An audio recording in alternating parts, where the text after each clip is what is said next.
trendsetter, high stakes poker player, danger girl, and OMG. Welcome to the interview show. Today's guest is Liz Herrera, and a part of being an overall smart marketer and business owner, she's all of what I just said and more, like day trader, Amazon millionaire, affiliate genius, right? Now, before we jump into the interview, full disclosure is very important on the show. So in light of that, we want you to know upfront that if we recommend a product or service and you invest, we get compensated for our recommendation. Now, with that said, we only recommend products or services that we know are absolutely worthwhile. So with that out of the way, let's jump into the interview. Now, a few words that I use to introduce Liz may have got you a little intrigued. And actually, as I was doing research, it made me more and more excited to do this interview because I've only heard of Liz. This is the first time I've actually sort of interacted with her in any way, unless we met at an event and I totally forgot, which is a possibility. But with that said, Liz, welcome to the show. Absolutely. Thank you for having me, Zane, and just fire away. I'm excited to be here. All right, cool. Thanks. So here's what I've got. I've got trendsetter, but really the first thing that really pops out to me is high stakes poker player. So I even if you've already told the story a million times, I'd love to hear it. Okay, yeah. Usually when we say high stakes poker player, a lot of people picture me sitting in a casino, like a really scummy casino with smoke and pedaling away and trying to win a couple bucks a day and things like that. But it was actually the complete opposite. I was actually an online poker player, so I would play professionally every day and pretty much sit in front of a computer playing as much as 20 tables at one shot. And oh, wow. I would actually do that. I did that for 10 years, which you can imagine can be very, you can have a lot of trouble with your health at some point if you don't actually take care of yourself. But mentally, it was the most challenging time of my life. It was like a roller coaster. It was really high stakes. There would be some pots that were pretty high. I couldn't believe, if you had told me when I'd started playing that I'd be playing for that much money, I would have never believed you. But I feel that it was absolutely essential in order to become as successful as I've been able to do because of the mindset part and just the challenges that I had in front of me. And it was just an incredible time in my life. I always look at it as it was the best thing that could have possibly ever happened for my life. Although at the end of all that, there was something called Black Friday, actually. And you're thinking because we just had Black Friday. Right. Black Friday, where the DOJ actually shut down all the poker sites and seized the money, and a bunch of poker sites declared bankruptcy. And that's kind of how I actually got into Amazon. So a lot of my money got actually taken from me, and I've never seen it since then. So it's kind of a sad tale. It started off quite sad, and now we're here. So in a way, it was kind of like the real estate bubble, like something happened in the marketplace that nobody could have anticipated, and you suffered from that. Right, absolutely. I pretty much hit rock bottom and didn't have a choice to do anything. And sometimes they say when you're really desperate, that's when really great things happen. And I had no choice. I jumped right into Amazon, and pretty much at that point I had run out of savings and everything. And I literally, as I told you earlier, I started to scan things in my garage and set those into Amazon. That's how I made money to start putting into my Amazon business. Oh, wow. See, now that's actually one of the other data points that I would like to go into, because as we said, Amazon millionaire, and you started Amazon with nothing. Tell me about how that happened. Like what got Amazon on your radar, and how did you just start scanning things like that? You don't just wake up one day and go, I'm going to start scanning stuff in my garage. Right. So at the time, I actually had always wanted to be like a wannabe internet marketer. So, the whole time that I actually played poker, I was thinking of a career change. So I would constantly be buying systems and programs that promised me, make money online and things like that. So I would buy a lot of those. And at one point I bought it. And I remember at that point, my mom, who is retired and no longer works, she needed to get into some kind of business. And when I saw that she had the potential to get into Amazon, I just kind of gave her the actual system, and she started to do it. But the only problem is she's not like technically like disabled, but she's got some health issues which limits her ability to do a lot of things. So she needed help actually packaging the boxes and taking them out to the UPS store. So I helped her do that. And I had wanted her to start her own business. And at that point, the poker thing had completely just ended just overnight pretty much. So I helped her scan in that shipment and send it in, and noticed that when I was tracking it for her, I was sort of stunned at the speed at which she had an actual sale. It was like almost instantly when the items got checked in, she had a sale. And pretty much Huh. I saw more sales happen. And I was like, okay, this is kind of interesting. This is pretty cool. Imagine if I had 10 times that many products selling that quickly, this could actually be a real business. So at that point, I'd taken everything that we had in the garage, sent that in, and that's how the money just started to roll in. So to me, it was the most fascinating way to make money because of the speed at which I saw results, and those results gave me and her like much more confidence. At first, we would see something and say like, okay, there's no way somebody's going to pay this much for that product, and to our surprise, they would. So it was just like this amazing business that the more stuff you sent in, the more money you made, and the more confidence that was built within you. The retail arbitrage. I mean, that's like the term in the circles, right? Right. The retail arbitrage, right? And the good thing about that is it takes very little money. As I told you, I started with just the things in my garage and just very little money up front, which is something that's kind of like completely unheard of. And in most, internet marketing courses, a lot of times, we talked about this earlier, is you'd have to load up, we talked about video. A lot of people don't want to put up a lot of video, or they don't even want to make a video. With this, you don't even have to do any of that. I mean, just go into your garage, you use your smartphone, you scan stuff, you send it to Amazon, and they handle everything. You don't even have to do but one shipment to Amazon. So, and you mentioned an app like on the phone. Is there like I'm sure there's lots of different apps out there. Is there a favorite one that you like to use? My favorite one is called Profit Bandit, and it's $10 a month, so you really can't beat it. You get $10 a month app, and then Amazon account, which if you sign up with for an Amazon account, first month is free. After that, it's $40 a month. So really, you could be up and running with a full throttle business for like $10. That's all it would cost you. Nice. And then the goal is, of course, pull up the app and then scan things. And when you say scan things, you're talking about scanning the barcode on the item. Yeah, absolutely. So you just go out to your favorite store. In fact, I was actually at Walmart the other day ago, and it's one of my favorite stores. Not, but it is a very, you got to go to Walmart to get stuff.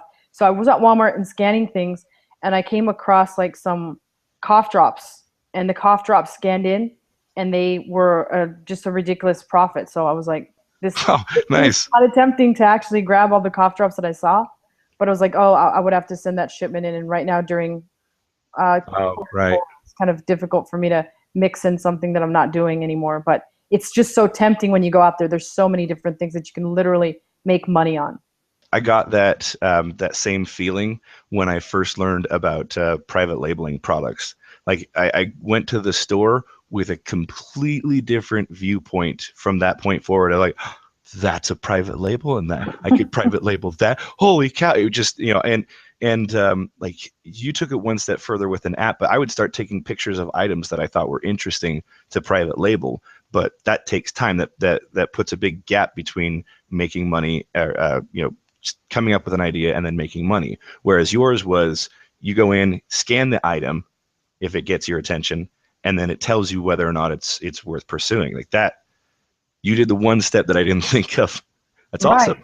And I know you and I spoke about this earlier, that private labeling, obviously I love to do private labeling. That's my favorite business model now. But initially, by doing all that retail arbitrage and going out there and just almost studying products, Hmm. it was able to give me so many product ideas that nobody else had actually thought of.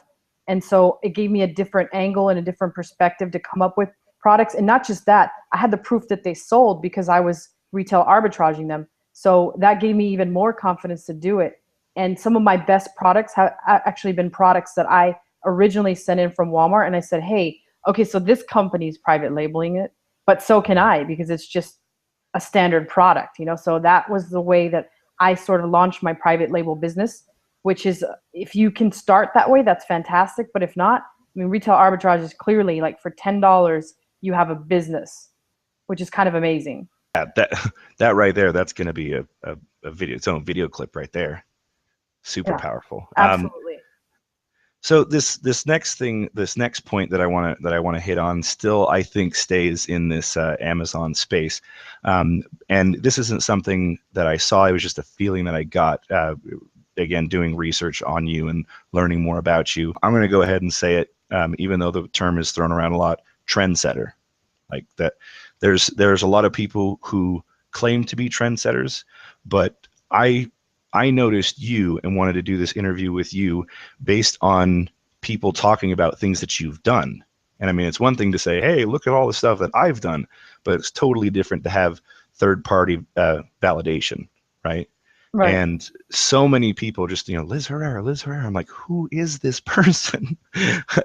And so the only way that really happens to get that third party verification is being a trendsetter.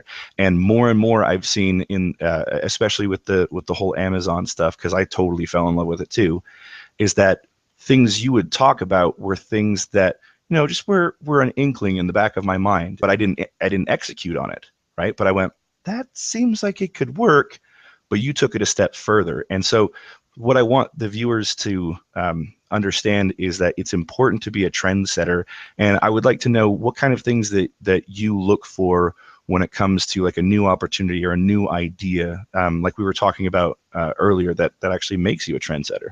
Right. I think it's really two key things. The first one is just never always going with what's normal. If somebody tells me something works, I always wonder what the opposite would do. So I've done this a lot, time and time again, not just with Amazon, but even like with SEO. But a lot of times when somebody says this should be done this way, not that way, even as a kid, it made me just wonder. If my mom said never go over there because that's where all the bad people hang out, and I might just check out and see what's going on over there because I'm curious what makes those people bad. So a lot of it deals with curiosity. Like I'm always curious to find new ways to do things. So when somebody says, one of the key things in Amazon that somebody constantly always would say is make sure you load up as many keywords as possible on the back end. And I always wondered what would happen if I didn't do that, and what would happen if I only put a couple keywords? Would that have any different type of effect? So I constantly would try to test the things that people would say and do the entire opposite of them. And so I think that's one key thing. The second key thing is the fact that I'm constantly like a buyer of information. Like I just love to buy information, whether it's a new course. I mean, as I told you earlier and you saw, I actually bought one of your video courses, which was fantastic, by the way. Thank you. I highly recommend that course. But one of the main reasons that I purchased it is because of the fact that there was things in that course that I just hadn't thought of applying to my videos. So I thought that bit of knowledge that he gives me in that actual video course could change the entire way that I do things. So I was just so thrilled when I got it, and I got in there and dissected it and pretty much figured out how to create better videos, not only create them, but put them up there and run ads and things like that. So you taught me a lot about that, but it's my constant need for more knowledge. And more importantly, once I get that knowledge, actually going out there and taking action. Because I think you and I talked about this earlier, is the fact that most people, they just like to buy a lot of courses and they don't take action. So not only do I buy that information, but then I apply it, and I apply it especially to my Amazon business. So it sounds like you leveraged your own curiosity to almost trick yourself into implementing. You went through a course and you saw something that sparked your curiosity, and then you implemented it, and that gave you more ideas and more curiosity that sometimes led to a course, but most of the time just led to another action of testing something else. Right. So it's constant testing. It really is. And it's testing because I really need to have like this curiosity. I need to know what actually is the result of my curiosity. So it's kind of like a strange thing. I need to know what the best way to do things are. And sometimes that's just constant testing and constantly changing things up and figuring out what the best way to do something is. And what I constantly find is that there really never is a best way. There's several different ways to do things. And really the key is once you get that information, you just take action on it, because then even your imperfect actions are actions still, and they still generate some sort of results. So going back to your story, you started working with your mom implementing this arbitrage system, and then you started to see success. You started to see something that surprised you, just how quickly items sold. And that sparked something in your head of like, well, I just need to put more products on Amazon. Keep scanning, right? Right, absolutely. And that's what we basically did is we just got the most possible amount of items that we could physically do because again, the retail arbitrage, there's certain scaling limitations when you actually do retail arbitrage, and that's where we eventually got into private label because of the fact that at that time it was just me and my mom, so there was only two of us doing all this work. And as I said Mhm. before, she has some physical limitations, so to be quite honest with you, it was a lot of times it was me packing boxes during the month of December and November, and it was freezing. I remember just going back in my head, I can remember packing all these boxes, and it's really cold in the part of Texas that I live in at that point, and it would be really cold, and I would be literally sweating because of how many boxes I was packing and products that I was putting together. I would be drenched in sweat from all the actual work that I'd done on the day, and this was right smack dab in the middle of winter. And so I can just think back of all the hard work that I actually put into it at that point. And I thought, okay, there's got to be a better way Yeah. because I'm sweating in the middle of winter and I've got a backache the next day. And I don't know how much more I can take of this.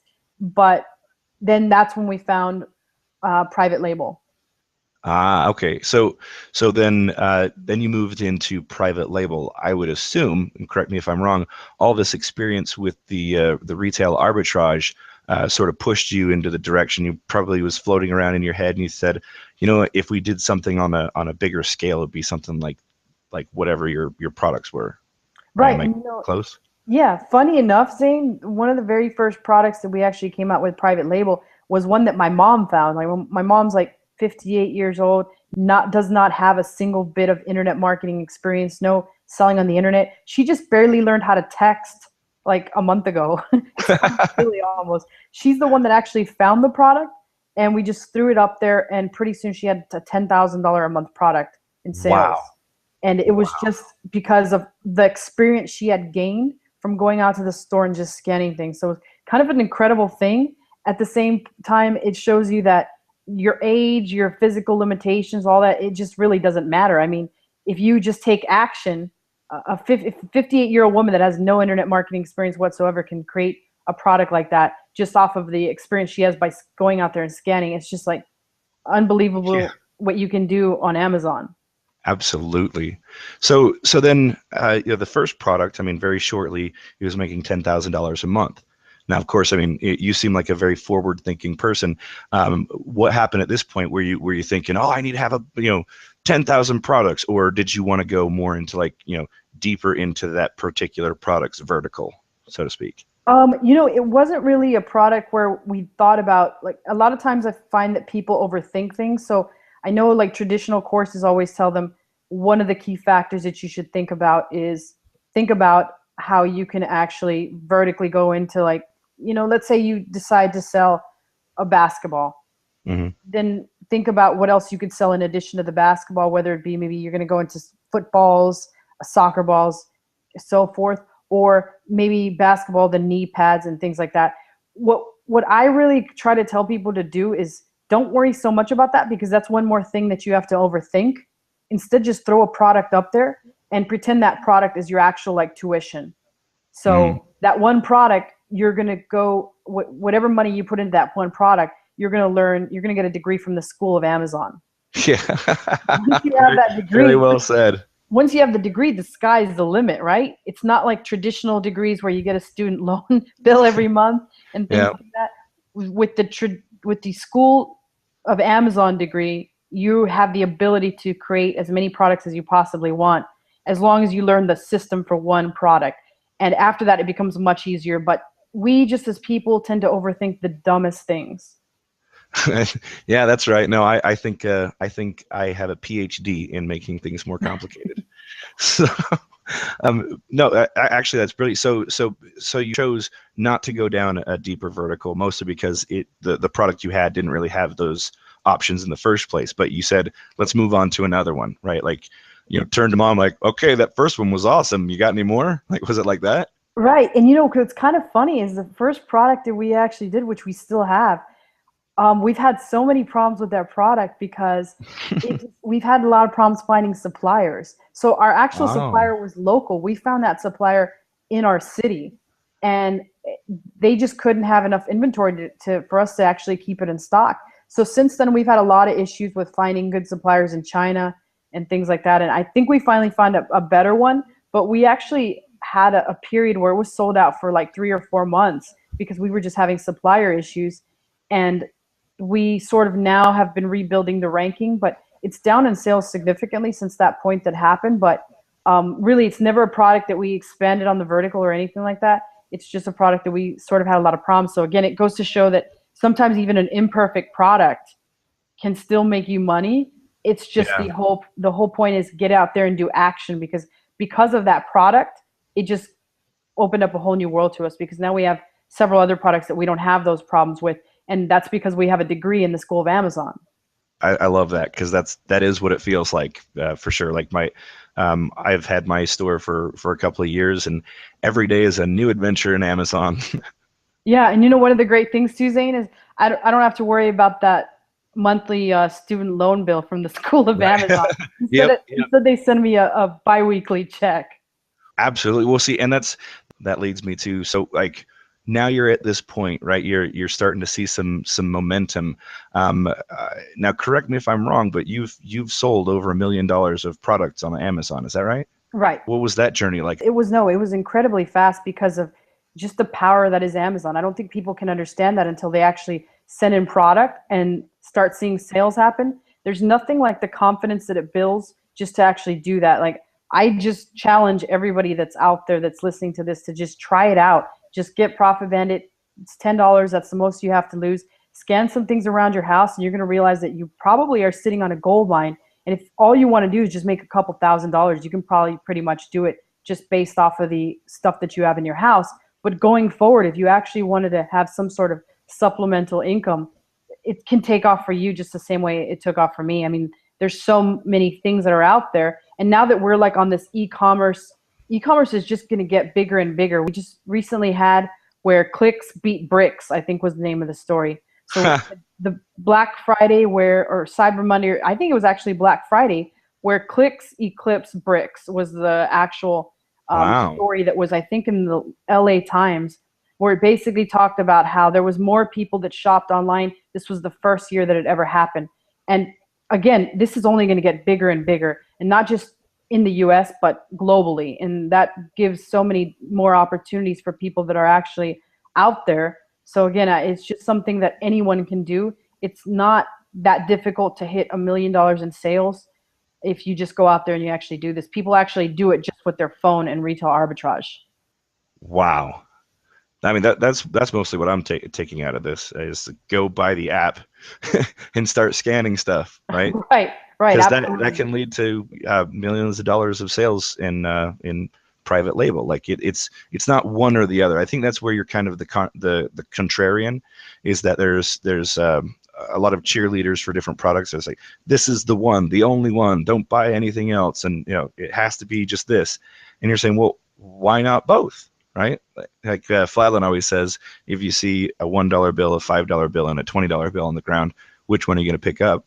Well, I'm going to pick up all of them, right? So, Absolutely. so what? Yeah, why not all of it? And so, like you said there that you don't do the retail arbitrage. Was there a point where you realized that okay, I'm going to focus more on private label, and like that was it, or did you still keep doing retail arbitrage? I actually don't do retail arbitrage because of time limitations, but I still do another method called wholesaling. There is just like Ah, so many different business models that you can actually take this.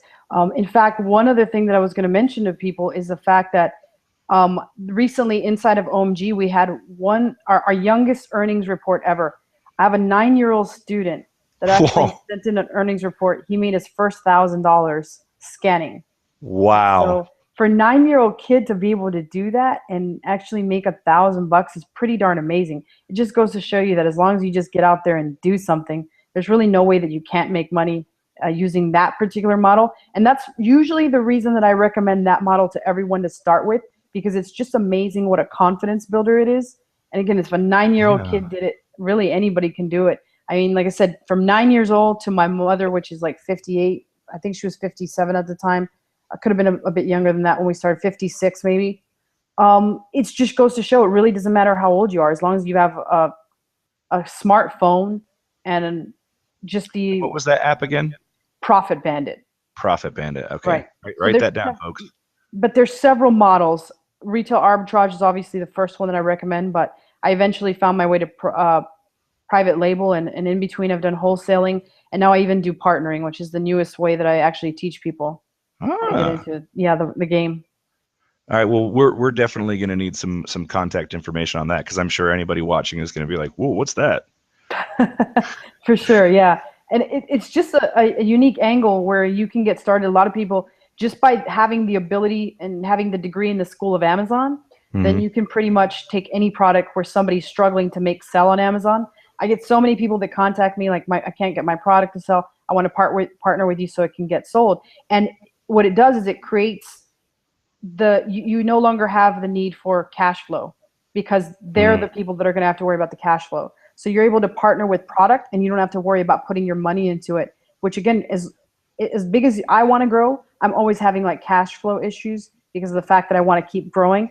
And I have friends that make $100 million a year selling on Amazon, and they still have cash flow issues because they're wanting to grow. All right. It's really going to be a never-ending issue as long as you want to continue to grow. And by partnering with people that already have product, that creates a big opportunity for you to, as long as you have that degree in the school of Amazon, really the sky's the limit. Absolutely. Go big or go home. So when did this idea pop into your head? I've never heard of the partner side. I actually I've heard, I know a few people had partnered, but what really kind of gave me the idea is when I came inside of OMG, they have this thing called client consulting, where it teaches people how to get local businesses and like smaller size businesses to pay them to either do SEO on their site and or just do a lot of different local type of services. Right. So that's how the idea actually came about, is I thought, okay, there's client consulting for Google, or there's client consulting just in general for local businesses, but why can't there be client consulting for Amazon? And then I thought about all the different things that somebody might need to grow their business. A lot of times they're short on time, resources, ability, and or money. And that's where it kind of came about. I thought, well, you could just as easily do client consulting for Amazon, and then a byproduct of that would be obviously having to partner with people that have product and money. And then you just use your ability to be able to make these products show up for the top with certain keywords. Spoken like a true trendsetter. Yep. It's just, it's something that's so simple and right in front of our face, but never really been taught or focused on. But I think it's a huge opportunity going forward. It's a huge opportunity for global, and it's just a huge opportunity within the USA. I think pretty soon you're going to see a lot of people that are signing really big clients. And again, going into this partnering idea, the other way that I sort of got that is by getting introduced into the OMG guys, it kind of opened up a tremendous amount of opportunities with partnering with people like the NFL and trying to think of a few of the others. So a sports star that recently came to me and wanted to have some of their things ranked on Amazon, and a reality star, and a couple other different, a billionaire, quite a bit of few different people in there that I was kind of sort of like, wow, how the heck did they find out about me? And it was basically through these OMG guys and Jason Fladley. And so again, a tremendous bunch of guys that I recommend if anybody has a chance to actually just go up to one of those guys. They're kind of just real people, and they're sort of amazing people that if you can listen to them talk for even a couple minutes, a genius idea can actually come out of it. Wow. So okay, so you were already doing really well with Amazon and stuff when you met the Mike Long and those guys. Right. Absolutely. Yeah. Jason Fladley and too.